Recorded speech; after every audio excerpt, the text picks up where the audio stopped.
Student, कैसे हो? सब बढ़िया। लास्ट लेक्चर के अंदर हमने चैप्टर नंबर 6 स्टार्ट किया था। चैप्टर नंबर 6 के अंदर मैंने आपसे जो बातें की थी वो इक्वालिटी के बारे में थी। कोई भी इक्वालिटी लेस देन की हो, ग्रेटर देन की हो सकती है, लेस देन और इक्वल टू की हो सकती है, या तो ग्रेटर देन और इक्वल टू की इक्वालिटी हो सकती है। अब ये इक्वालिटी में बहुत सारे रूल्स थे, बहुत सारे में 2-3 अच्छे अच्छे रूल्स थे कि कोई भी इक्वालिटी के दोनों तरफ माइनस से मल्टीप्लाई करते हो तो इक्वालिटी चेंज हो जाती है। कोई भी इक्वालिटी के दोनों तरफ उसको उल्टा करते हो यानी रेसिप्रोकल करते हो तब भी इक्वालिटी चेंज हो जाती है। अब मैंने एक्सरसाइज 6.1 स्टार्ट किया था। एक्सरसाइज 6.1 के 1 से 16 तक के सम हमने सॉल्व किए थे। आज हम 17 से स्टार्ट करते हैं, लेकिन 17, 18, 19 ये तीनों सम बहुत ही इजी है, इसलिए मैंने यहाँ पे सॉल्व करके रखा है। मैं आपको समझा देता हूँ कि 3x - 2 लेस देन 2x + 1। अपनी तो मेथड एक ही है कि एक साइड x वाले टर्म रखेंगे, दूसरी तरफ x बिना के, यानी कि ये 2x इस साइड आ जाएगा तो 3x - 2x less than 1 + 2, 3x - 2x x less than 3, यानी कि x की वैल्यू 3 से नेगेटिव साइड तक जाएगी, यानी 3 से कम, यानी कि उसका सॉल्यूशन सेट होगा -∞ 3 के साथ open interval. Question number 18, 5x - 3 is greater than और equal to 3x - 5। 5x - 3 greater than और इक्वल टू 3x - 5। एक साइड x वाले टर्म लेंगे तो 5x - 3x is greater than और इक्वल टू 3 - 5, यानी कि 5x - 3x 2x - 2। ये 2 को सामने ले जाएंगे तो x इज ग्रेटर देन और इक्वल टू -2/2, यानी कि x इज ग्रेटर देन और इक्वल टू -1, यानी कि नंबर लाइन पे उसको ड्रॉ किया जाए तो -1 से स्टार्ट करके इन्फिनिटिव तक होगा, यानी कि उसका solution set -1 close interval to infinitive तक। क्वेश्चन नंबर 19, 3 ब्रैकेट में 2 1 - x लेस देन 2 × x + 4। ये भी बहुत इजी है। 3 का अंदर मल्टीप्लाई करते हैं तो 3 - 3x लेस देन 2x + 8। अब 3 - 3x less than 2x + 8, 2x को इस साइड ले लेते हैं तो -3x - 2x लेस देन 8 - 3, यानी -5x लेस देन 5। इसके दोनों तरफ मैं माइनस से मल्टीप्लाई करूँगा, इसके दोनों तरफ मैं माइनस से मल्टीप्लाई करूँगा तो 5x ग्रेटर देन -5। ये 5 अपॉन में चला जाएगा तो -5/5 x इज़ ग्रेटर देन -1, यानी कि x की वैल्यू -1 से बड़ी इन्फिनिटिव तक होगी। क्लियर? ये था हमारा क्वेश्चन नंबर 19। अब क्वेश्चन नंबर 20 लेते हैं। क्वेश्चन नंबर 20 इस तरह से है, ये भी बहुत इजी है, लेकिन मैं इस तरह से लिख रहा हूँ, x/2 ग्रेटर देन और equal to 5x - 2 upon 3 -7x - 3 upon 5, यानी कि x/2 इज़ ग्रेटर देन और इक्वल टू 3 और 5 का LCM 15 हो जाएगा। अब 5 का मैं यहाँ पे मल्टीप्लाई करूँगा तो 25x - 10 -21x + 9। क्लियर?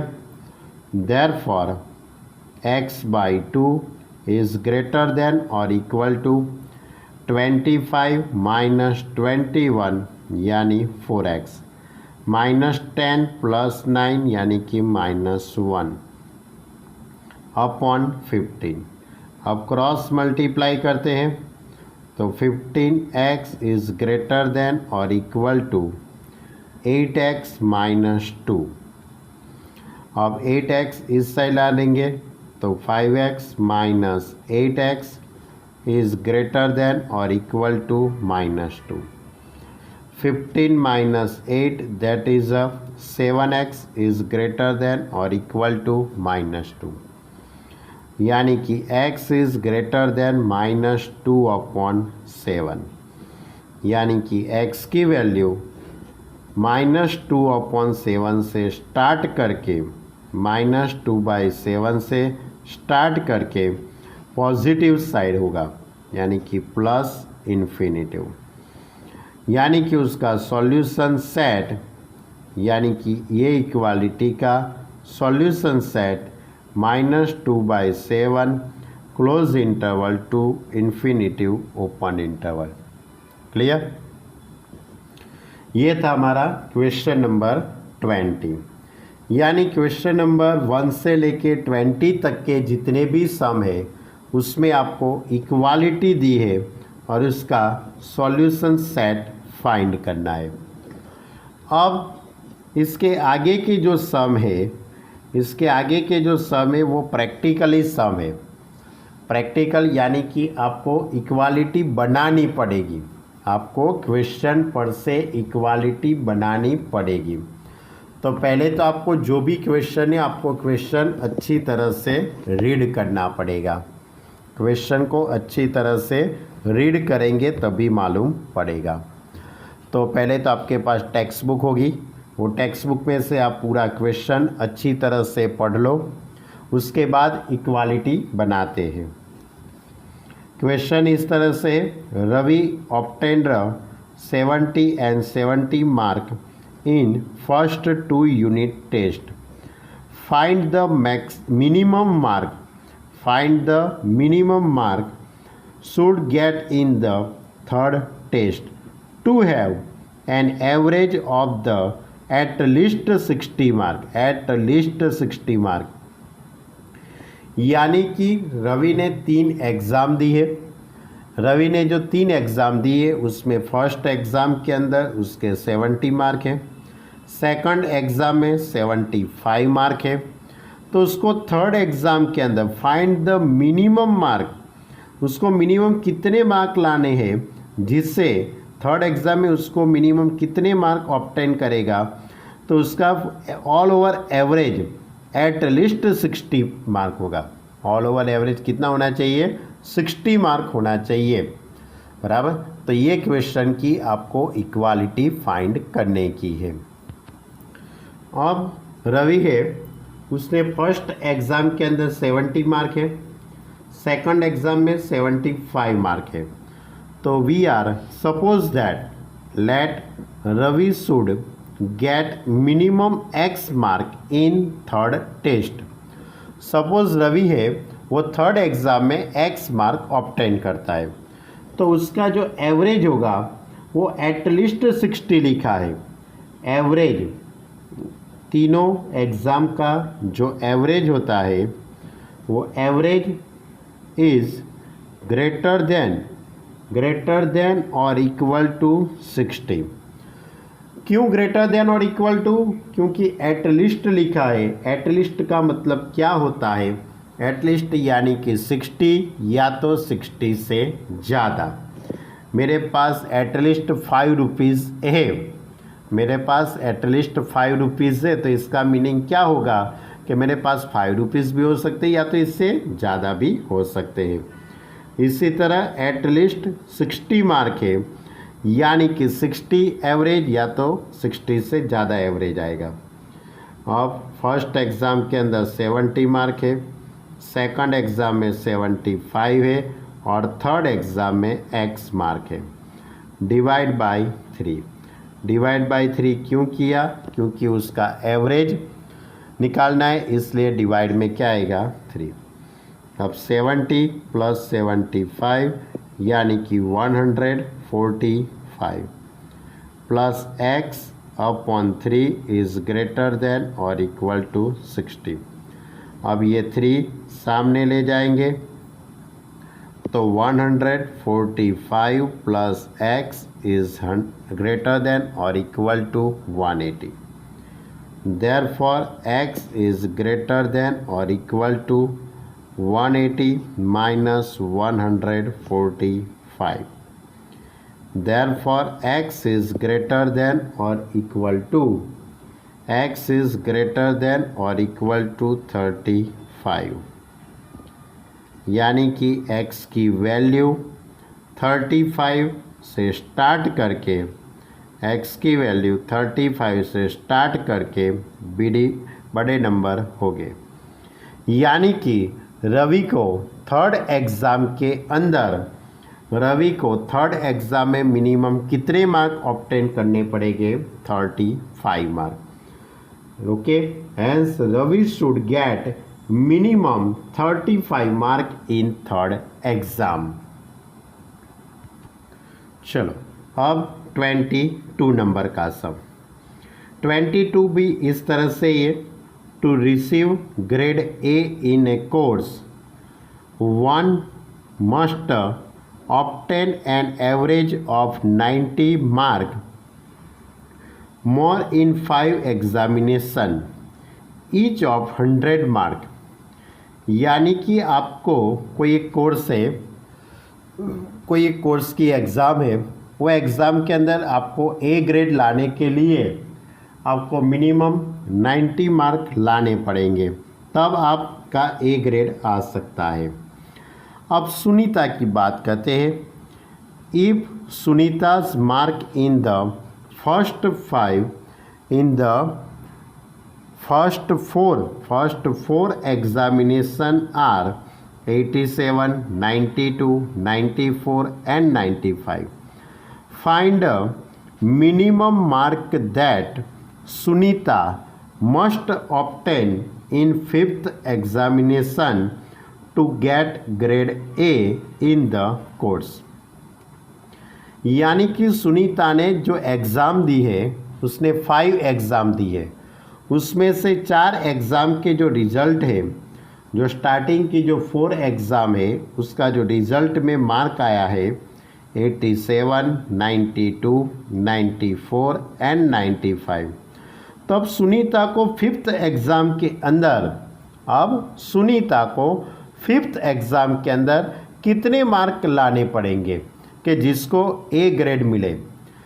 सुनीता को अब ए ग्रेड लाने के लिए उसको 5th एग्ज़ाम के अंदर कितने मार्क लाने पड़ेंगे वो आपको फाइंड करना है। 5 जो एग्ज़ाम है उसका all over grade A grade बनाने के लिए उसको थर्ड एग्ज़ाम में कितना मार्क ऑब्टेन करना पड़ेगा। तो हम यहाँ पे सपोज़ करते हैं, suppose Sunita has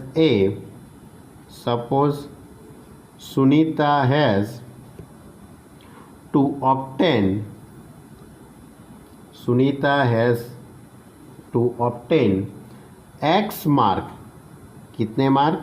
x mark in 5th exam.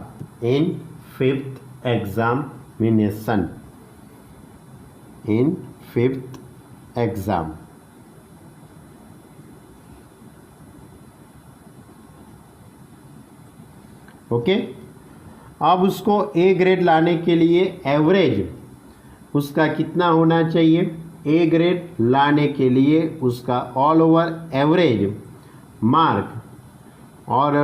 Average of mark is greater than और इक्वल टू 19।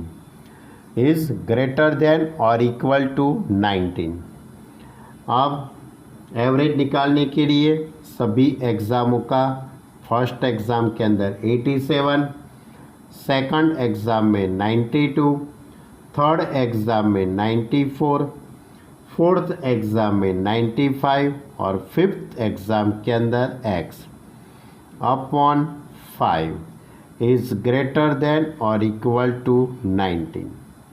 अब मैं ये सभी का एडिशन करूँगा तो 368 plus x upon 5 is greater than or equal to 90.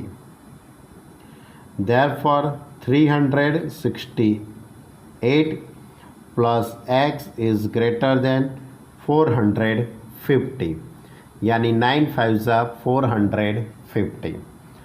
अब 368 को मैं सामने ले जाता हूँ तो x is greater than or equal to 450 minus 368.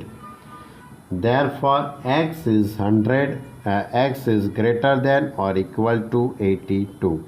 इन दोनों का मैं सब्ट्रैक्शन करूँगा तो 82, यानी कि इसका मीनिंग ये हुआ कि सुनीता मस्ट ऑब्टेन, यानी कि सुनीता को ए ग्रेड रिसीव करने के लिए to receive A grade, Sunita must obtain minimum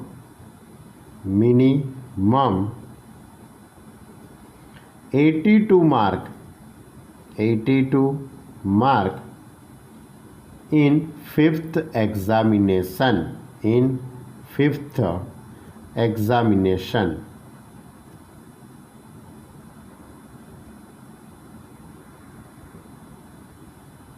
okay, यानी कि ये था हमारा क्वेश्चन नंबर 22।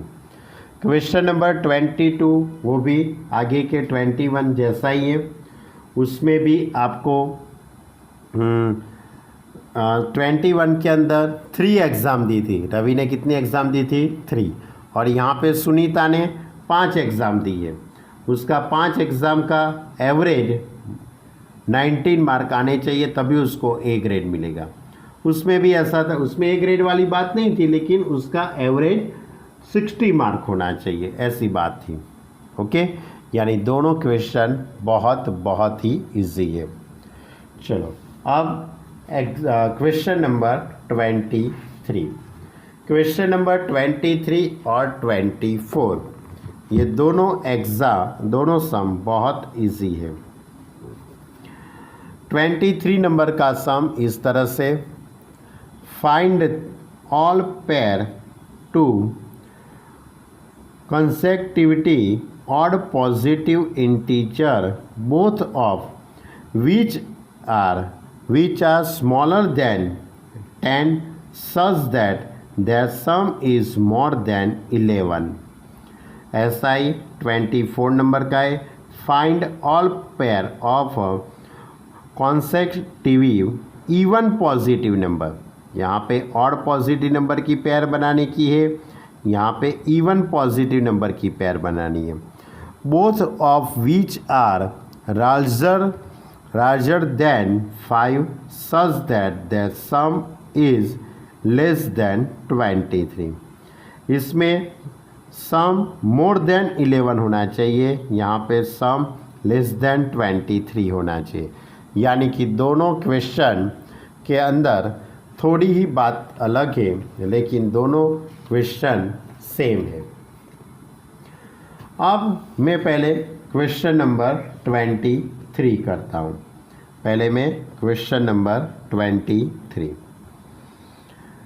क्वेश्चन नंबर 23 के अंदर फाइंड ऑल पेयर, आपको all pair of the consecutive odd positive integer.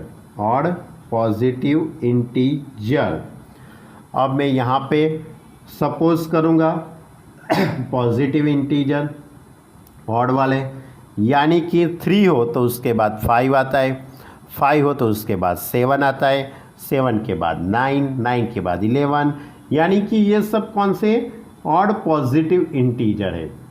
यानी कि आपको ऑड पॉजिटिव नंबर कोई भी लेते हैं, उसके अंदर 2 को ऐड करते हैं तो उसके बाद वाला पॉजिटिव इंटीजर मिलता है। यानी 3 लिया तो 3 के अंदर 2 ऐड कर देते तो 5 मिल जाता है, 5 के अंदर 2 ऐड करते तो 7 मिल जाता है। यानी कि एक पॉजिटिव इंटीजर x सपोज करते हैं, तो दूसरा पॉजिटिव इंटीजर कौन सा होगा? x plus 2। कौन सा हो सकता है? x plus 2। तो वी आर सपोज दैट, यानी कि let the pair of consecutive odd positive integer are x and x plus 2। यानी कि एक नंबर x हो तो दूसरा नंबर x प्लस 2 ले सकते हैं। अब क्वेश्चन के अंदर लिखा है कि ईच इज स्मॉलर देन 10, यानी कि दोनों नंबर 10 से स्मॉलर यानी कि कम है। यानी पहला integer x is less then 10 and दूसरा जो हमने इंटीजर x प्लस 2 सपोज किया है वो भी लेस देन 10, दोनों 10 से कम है। अब ये 2 को मैं इस साइड ले लेता हूँ, तो x लेस देन 8, यानी कि इसका मीनिंग ये हुआ x की वैल्यू 10 से कम एंड x की वैल्यू 8 से कम है। दोनों x की वैल्यू 10 और 8 से कम है, यानी कि इसका मीनिंग ये हुआ x लेस देन 8, यानी कि x की वैल्यू 8 से कम होगी। क्योंकि दोनों में सेटिस्फाई हो सके, दोनों इक्वालिटी को सेटिस्फाई कर सके, ऐसे रियल नंबर कौन कौन से हो सकते हैं, पॉजिटिव इंटीजर कौन से हो सकते हैं? ये 10 से कम यानी कि 9, 8, 7, 6, 2, 5 यानी कि 1 तक हो सकते हैं। यहाँ 8 से कम देखा जाए तो 7, 6, 5, 4, 3, 2, 1। अब इन दोनों का कॉमन नंबर कौन सा होगा? तो x लेस देन 8। ओके, चलो अब यही क्वेश्चन के अंदर दूसरी बात बताइए आपको कि इन सभी का एडिशन, दोनों का एडिशन कितना होता है? तो both of the which are smaller than, यानी कि मोर देन 11, सॉरी मैंने क्वेश्चन गलत पढ़ लिया, such that their sum is more than 11, यानी कि उसका एडिशन 11 से मोर देन यानी कि ग्रेटर देन 11। अब सम यानी कि उसका एडिशन कर लेते, फर्स्ट नंबर x और दूसरा नंबर x प्लस 2 है, इन दोनों का एडिशन ग्रेटर देन 11। अब x plus x that is 2x plus 2 greater than 11। अब मैं 2 को सामने ले जाता हूँ, तो 2x greater than 11 minus 2, therefore 2x is greater then 9। अब 2 को मैं सामने ले जाता हूँ, तो x ग्रेटर देन 9/2, यानी कि x की वैल्यू 4.5 से ज़्यादा, x की वैल्यू 4.5 से ज़्यादा। But x is less then 8, x is less then 8। हमने आगे बताया आपको कि x की वैल्यू 8 से कम है और यहाँ पे मैंने पुरवार किया 4.5 से ज़्यादा है, तो 8 से कम और 4.5 से ज़्यादा, तो x की वैल्यू कौन कौन सी हो सकती है? 4.5 से ज़्यादा 5 आ सकता है, उसके बाद 7 ले सकता हूँ, क्योंकि 6 तो नहीं ले सकता हूँ क्योंकि मुझे ऑड नंबर ही लिखने के हैं। उसके बाद 7 के बाद 9 आ जाता है, यानी कि 9 तो ऑड होगा ही नहीं, 9 ऑड है लेकिन 8 से ज़्यादा है, मुझे तो 8 से कम लेने हैं और 4.5 से ज़्यादा लेने के हैं। मुझे x की कैसी वैल्यू लेने की है? 4.5 से ज़्यादा और 8 से कम। तो मुझे यहाँ पे कितनी पेयर मिल सकती है? x, दूसरी x प्लस 2, यानी कि x की वैल्यू 5 हो तो 7, अब 7 हो तो यहाँ पे 9, यानी कि पेयर बनी। कौन कौन सी पेयर हुई? पहली पेयर हुई 5, 7 और दूसरी पेयर बनती है 7, 9। ये दोनों जो पेयर है, ये दोनों जो पेयर, पहली पेयर है 5, 7, इन दोनों का एडिशन कीजिए आप, वो 11 से ज़्यादा ही है। 7 9, इन दोनों का एडिशन कीजिए तो 16, वो भी 11 से ज़्यादा है। यानी कि ये दोनों नंबर, यानी कि सभी नंबर, यानी कि x की वैल्यू, ये x की वैल्यू 4.5 से ज़्यादा और 8 से कम, और इन सभी का एडिशन करते वो 11 से ज़्यादा होता है। क्लियर? ये बहुत ही मोस्ट IMP चीज़ है। ऐसा ही हमारा क्वेश्चन नंबर 24। क्वेश्चन नंबर 24 के अंदर भी मैं यहाँ पे ये ऑड नंबर का था, अब मैं इवन नंबर सपोज करता हूँ। देखो अब क्वेश्चन नंबर 24, क्वेश्चन नंबर 24 वो भी 23 जैसा ही है, लेकिन इसके अंदर आपको इवन इंटीजर सपोज करने के हैं। तो मैंने इवन इंटीजर एक x सपोज किया और दूसरा x+2। अब both of them are integer than larger than 5, यानी कि ये दोनों इंटीजर है वो राजर देन 5, यानी कि first integer x greater than 5 and दूसरा जो इंटीजर है x+2 is also greater than 5, यानी कि x ग्रेटर देन 3। ये 2 सामने जाएगा तो 5 - 2 3, यानी कि x की वैल्यू 5 से ज़्यादा और 3 से ज़्यादा। तो इन दोनों का मैं इंटरसेक्शन करूँगा, यानी कि x की वैल्यू 5 से ज़्यादा, यानी कि बहुत सारी हो सके 6 7 8 9 10, और यहाँ पे 3 से ज़्यादा, तो इसलिए दोनों में common value x greater than 5 होगी। दोनों की common value x greater than 5। Okay, अब उसके बाद क्वेश्चन में लिखा है कि इन दोनों का एडिशन, यानी कि their sum is less than, उसका जो सम है इज लेस देन और equal less than, only less than 23 होगा। क्वेश्चन में दिया है उसका जो सम है वो लेस देन 23। अब इन दोनों का ऐड करते हैं तो x second x+2 is less than 23. Therefore, x plus x 2x plus 2 greater than 23. Therefore 2x is greater than 2x less than 23 minus 2, यानी कि 2x इज लेस देन 23 में से 2 को सब्ट्रैक्ट करेंगे तो 21। अब 2 को मैं सामने ले जाता हूँ, अब x2 को मैं सामने ले जाता हूँ तो x लेस देन 21/2, यानी कि x लेस देन 10.5, ऐसा होगा ना 10.5। अब मैंने आगे भी आपको एक बताया एक बात कि x की वैल्यू 5 से ज़्यादा है, लेकिन x की वैल्यू 5 से ज़्यादा और 10.5 से कम, तो कौन कौन सी पेयर बन सकती है बच्चे लोग? कौन कौन सी पेयर बनेगी? x और दूसरी होगी x+2, यानी कि x की वैल्यू 5 से ज़्यादा और 10.5 से कम। तो मैं 5 से ज़्यादा लूँगा तो 6 आ सकता है, दूसरी वैल्यू 8 आ सकती है, उसके बाद 10 आ सकता है।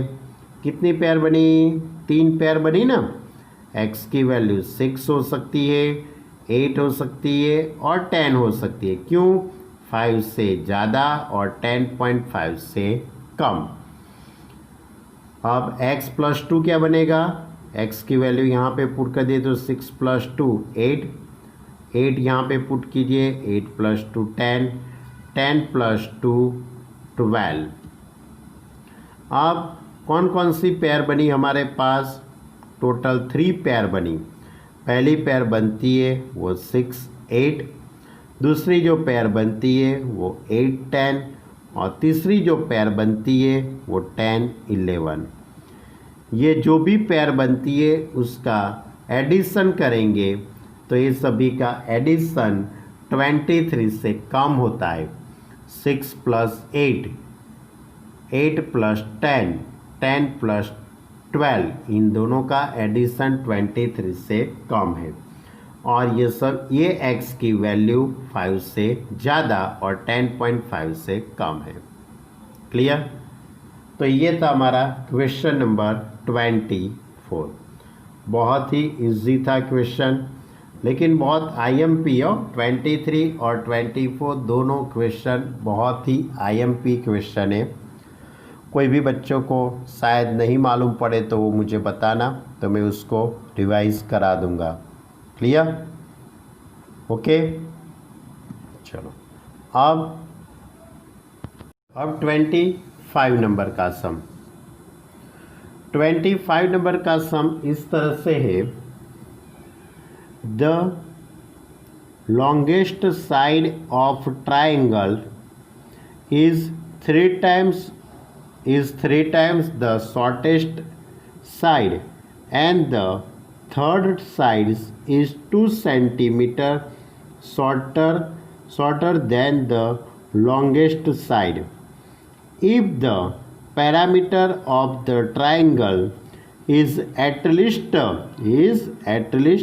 61 centimeter, find the minimum length of the shortest side. यानी ये क्वेश्चन के अंदर ट्रायंगल की बात की है। ट्रायंगल की जो 3 साइड्स होती है उसके बारे में बताया गया है कि the longest side of triangle is 3 times the shortest side and the third side is 2 centimeter shortest than longest side. और उसकी जो पैरामीटर है of the triangle is at least 61 centimetre. तो find the minimum length of the shortest side. यानी कि जो छोटी जो साइड होती है उसकी लेंथ कितनी होगी वो आपको फाइंड करना है। तो मैं यहाँ पे सपोज करता हूँ, यहाँ पे मैं इस तरह से सपोज करने का सोच रहा हूँ। माना कि आपके पास ये ट्रायंगल है ABC, ये ट्रायंगल ABC। ये जो ट्रायंगल है उसकी मैं ये द शॉर्टेस्ट साइड में सोचता हूँ। सपोज ये शॉर्ट साइड है, shortest side, okay. Shortest side है उसको मैं x सपोज करता हूँ। शॉर्टेस्ट साइड को मैं क्या सपोज करता हूँ? x। और लॉन्गेस्ट साइड है उसको मैं AB कहता हूँ। AB is a longest side. AB is a longest side. अब हमारा जो क्वेश्चन है उसकी जो पहली जो लाइन है उसमें लिखा है कि the longest side of triangle, longest side of triangle is the 3 times the shortest side। यानी कि इससे 3 times ये longest side है। and the third side is 2 centimeter shorter than the longest side। यानी longest जो साइड है वो 3x से 2 सेंटीमीटर माइनस है, उसके 2 सेंटीमीटर से लॉन्गेस्ट देन 2 सेंटीमीटर से कम है। यानी कि ये जो साइड होगी वो 3x - 2, ओके। यानी कि जिसकी जो थर्ड साइड है वो 3x - 2, क्योंकि 2 सेंटीमीटर स्मॉलेस्ट है। अब आपको ट्रायंगल की पैरामीटर दी है। ट्रायंगल की पैरामीटर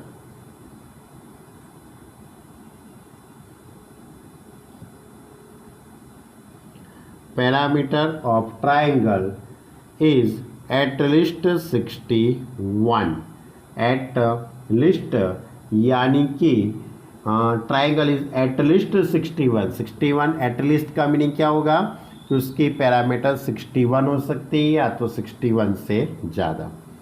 अब आप इन सभी का एडिशन कर लीजिए, क्योंकि पैरामीटर निकालने के लिए आपको सभी साइड का एडिशन करना पड़ेगा। A b plus b c plus a c is greater than और equal to 61। Therefore 3x plus 3x minus 2 और AC is x greater than or equal to 61। 3x 3x 6x plus x यानी 7x minus 2 greater than or equal to 61। अब 2 को मैं सामने ले जाता हूँ तो 3x is greater than or equal to 61 plus 2। Therefore 7x is greater than or equal to 63। अब 7 को मैं सामने ले जाता हूँ तो x ग्रेटर देन और इक्वल टू 63/7 यानी कि 7 9 ज़ा x ग्रेटर देन और इक्वल टू 9 यानी कि x की वैल्यू यानी जो स्मॉलेस्ट साइड है वो 9 या तो 9 से ज़्यादा होगी। क्लियर? और आपको क्वेश्चन के अंदर यही प्रूव करना है। Therefore the minimum length of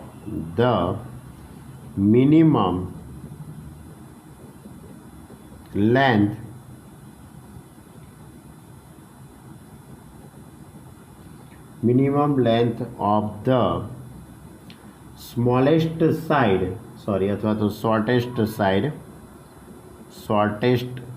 side is 9 centimetre. Shortest side is 9 centimetre. Clear? यानी कि आपको ये क्वेश्चन के अंदर ये ट्रायंगल है उसकी 3 साइड के बारे में बताया गया है। उसकी जो छोटी जो साइड होती है उसको x सपोज करना है, जो बड़ी जो साइज होगी यानी कि बड़ी जो साइड होगी वो 3x जितनी होगी, और जो ये थर्ड जो साइड है तीसरी जो साइड है वो लॉन्गेस्ट साइड से 2 सेंटीमीटर स्मॉलेस्ट है यानी कि -2, और इन सभी का पैरामीटर इज़ 61 से ज़्यादा है, एटलीस्ट 61। ओके, ये मोस्ट टाइम पे टॉपिक है, यानी कि उसके बाद तो बहुत इजी है। चलो अब हमारा क्वेश्चन नंबर 26। क्वेश्चन नंबर 26 ये भी बहुत बढ़िया है। इस तरह से है 26 नंबर का सम। आप अपनी टेक्स्ट बुक में अच्छी तरह से 2 बार क्वेश्चन पढ़ लेना, उसके बाद स्टार्ट करना। तो क्वेश्चन इस तरह से है, a man want to cut 3 length that from a single pieces of board of length 91 centimeter. The second length is to be 3 centimeter longer than the shortest, and the third length is to be the twice as long as the shortest. What are the possible length of a shortest board if the third piece is to be at least 5 centimeter and longer than the second? यानी कि आपको क्या करना है, एक 91 centimetre का एक टुकड़ा है, बॉर्ड है।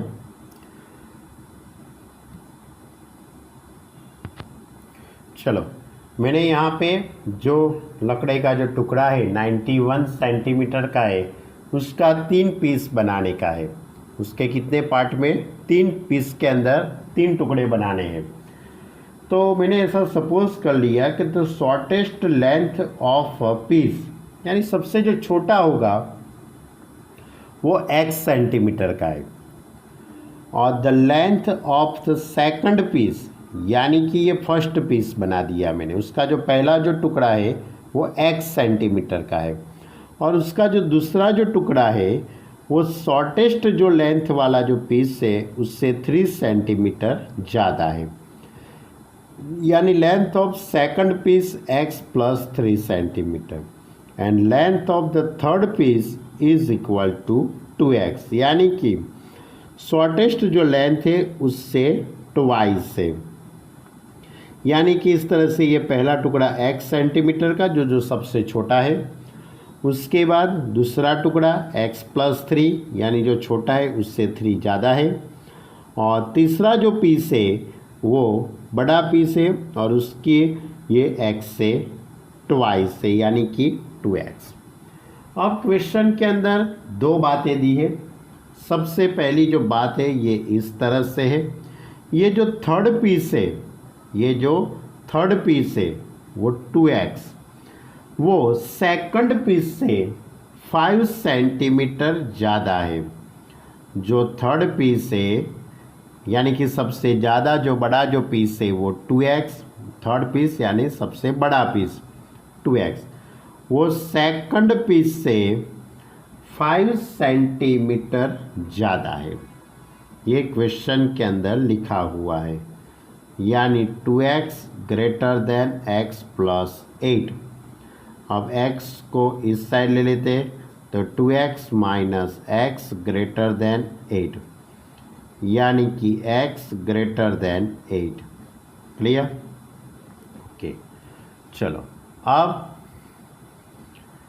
इन सभी का एडिशन, यानी तीनों पीस का एडिशन कितना होगा? तीनों पीस का टोटल एडिशन 91 हो सकता है या तो 91 से कम, यानी कि पहला जो टुकड़ा है वो x, दूसरा जो टुकड़ा है वो x प्लस 3, तीसरा जो टुकड़ा है वो 2x इज़ लेस देन और इक्वल टू 91, यानी कि x प्लस 2x यानी कि 3x plus 3 is less than और इक्वल टू 91। अब मैं यहाँ से 3 को सामने ले जाता हूँ तो 3x इज़ लेस देन और equal to 91 minus 3, therefore 3x is less than और इक्वल टू क्या हुआ, x एंड 2x कितना होता है बच्चे लोग? 4x होता है। कर दी ना गड़बड़ी? गड़बड़ी तो कर ही देते हो आप लोग, कोई बात नहीं, मैंने कर दी बस। तो 4x लेस देन और इक्वल टू 88, यानी कि x इज़ लेस देन और equal to 88/4, therefore x is less than or equal to 22, यानी कि x की वैल्यू 22 से कम और 8 से ज़्यादा, therefore x की वैल्यू 8 से ज़्यादा है, यानी 8 लेस देन x और लेस देन और इक्वल टू 22, यानी दोनों इक्वालिटी को इकट्ठा करके हम इस तरह से लिख सकते हैं, यानी कि इसका मीनिंग ये हुआ, therefore we say that the length of the smallest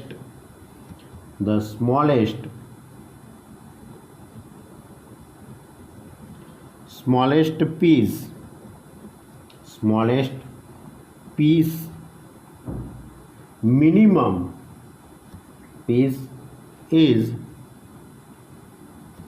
minimum 8 centimeter and maximum 8 centimeter and maximum 22 centimetre. Clear? यानी कि आपके पास जो लकड़े का जो टुकड़ा है उसको 3 पार्ट के अंदर डिवाइड करने का था। जो सबसे छोटा है उसको मैंने एक्स सपोज किया है, यानी कि वो फर्स्ट पीस हुआ। जो दूसरा जो पीस है वो बड़े पीस यानी बड़ा जो पीस है, जो बड़ा पीस है मैंने उसको 2x का है, यानी कि थर्ड पीस है। और दूसरा जो पीस है वो जो स्मॉलेस्ट वाला है, यानी कि बड़ा यानी कि छोटा जो पीस है उससे 3 सेंटीमीटर ज़्यादा है। और इन दोनों के बारे में लिखा है कि थर्ड पीस वो सेकंड पीस से 5 सेंटीमीटर ज़्यादा है, यानी कि 2x greater than x plus 3 plus 5, यानी कि 2x greater than x plus 8, x greater than 8। और उसके बाद टोटल उसका एडिशन 91 होता है, यानी कि x यानी पहला टुकड़ा जो छोटा है, ये 2x जो सबसे बड़ा है यानी तीसरा पीस, और ये सेकंड नंबर का पीस। तीनों का एडिशन 91 होना चाहिए या तो 91 से कम। तो x की वैल्यू मैंने निकाली, तो x की वैल्यू लेस देन और इक्वल टू 22, यानी कि x की वैल्यू 8 से ज़्यादा और 22 से कम।